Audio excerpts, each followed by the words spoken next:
So, linis ng bahay.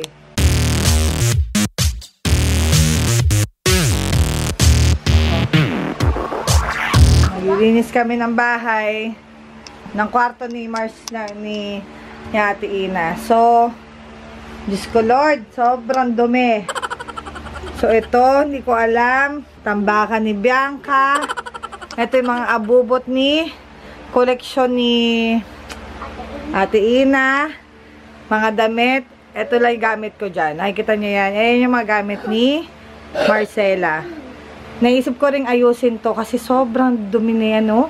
Nakakadiri yan. Dapat tanggalin na yan dyan. Tatanggalin ko yan ngayon.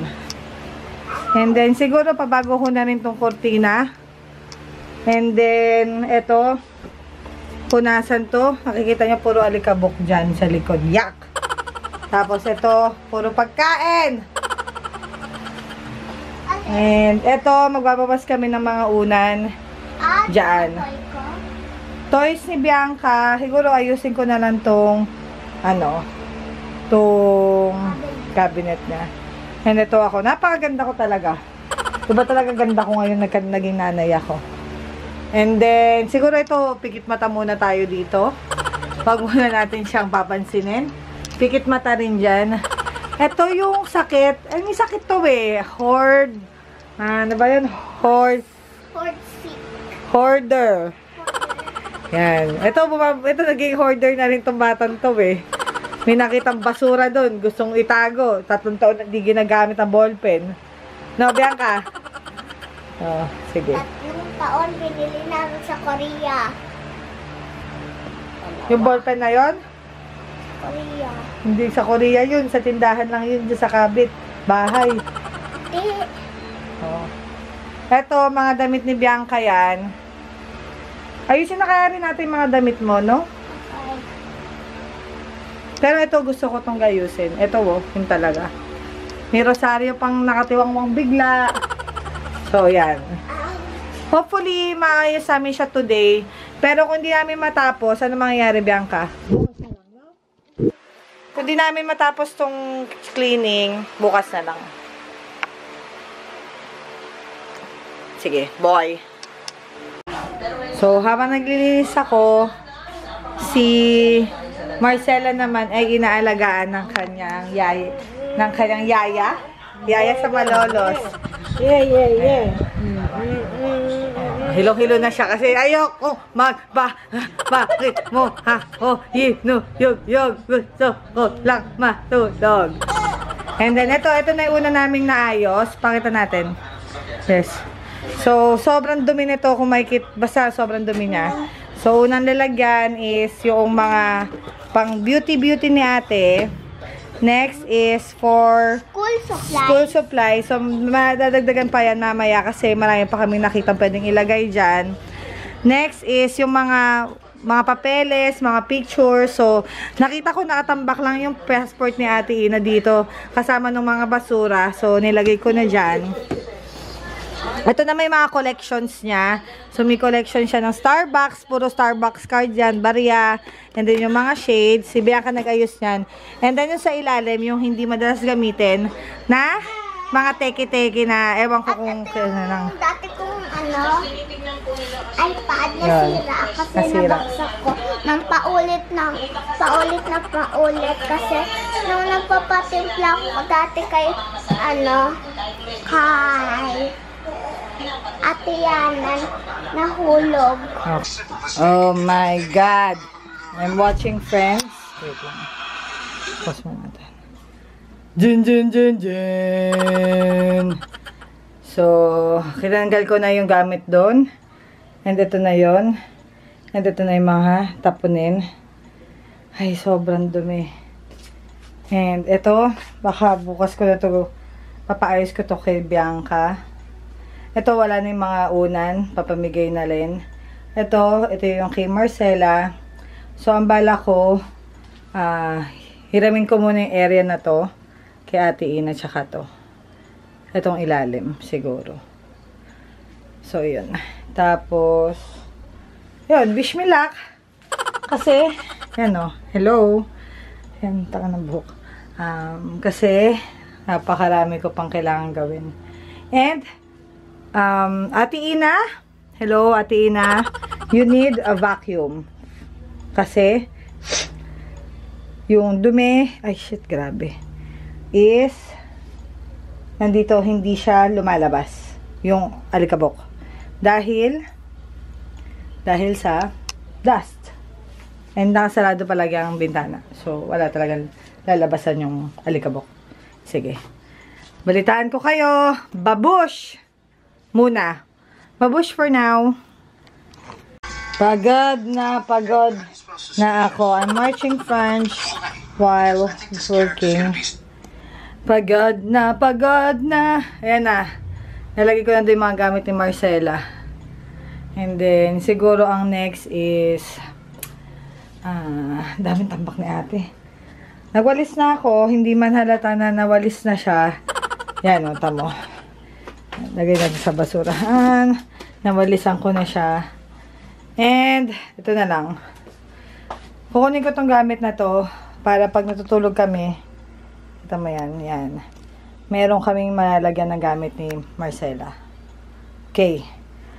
Let's do this! Ay, hilo ko doon. Wala pa akong nakikitang isang buong squishy na matinong-matino dito sa bahay namin. Bakit? Ganda ko. Yan o. Sira. O, ganda diba? Bango-bango. O. Amoy natin. Tapos sira naman. Ano ba naman yan, Bianca? Mag-ayos ka naman. Okay. Ayusin mo yan, ha. Update. So, pagbukas ko, ano yan? Yan o. Ano yan? So, walang dapat ikabahala. Ito pala ay mga baking soda na nilalagay sa kama ni ate dahil naiihis sa salawal si Bianca. Ayan. Haggard check. Okay. Okay, haggard check. Okay. Bye. Later. Ayoko na. Tangina. Ayoko na.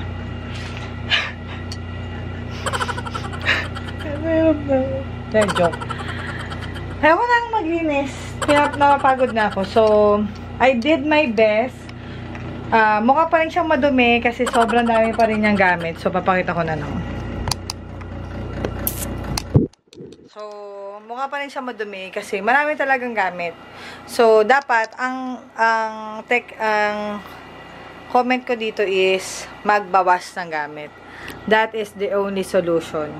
So, sabihin nyo, ito yung itsura ng kwarto ni ate Ina naman. Malinis naman siya. Ito yung itsura ng kwarto ni ate Ina pag wala yung isang kama. Kaya lang dahil nakikitira kami ngayon sa kanila, so, ito na muna siya. Malaki na may space.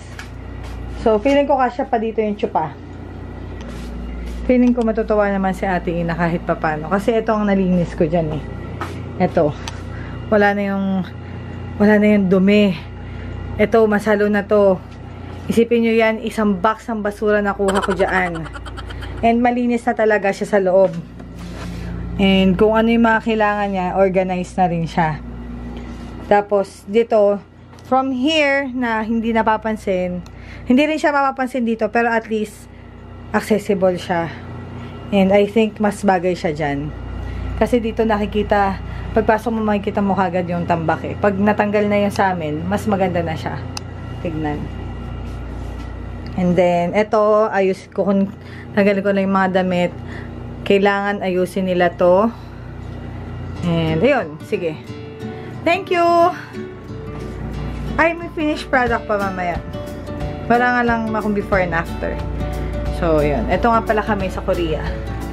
I was ilang months pregnant ako yan? 1 month or 5 weeks pregnant. Diyan sa akin si Marcela. And then si Ate Ina. And si, of course, my lovey-dovey Bianca. Hindi na sa amin sumama si Mike nito Sobrang pagod na siya niyan. Kami na lang ni Ate Ina. Malapit lang naman to sa hotel na. Sa Airbnb na pinasukan namin. Si Ka Emily na ang pagliligpitin ko na, paglalagan ko ng kama dahil madumi na ako. Okay.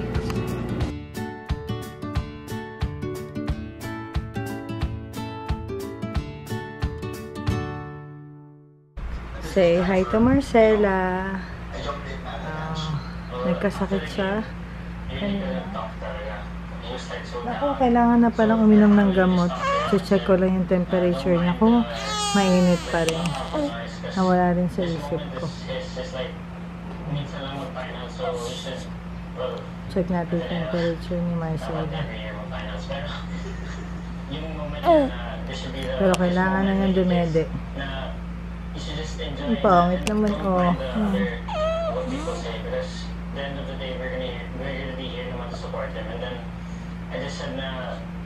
Kamukha ng papa niya. Wala, baka nasasaktan. Ayun, tumikat na. Di pa siya tumatake.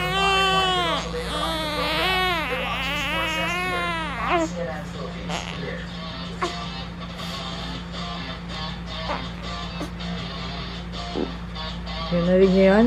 Utot na yun. Hindi pa siya tumatay today.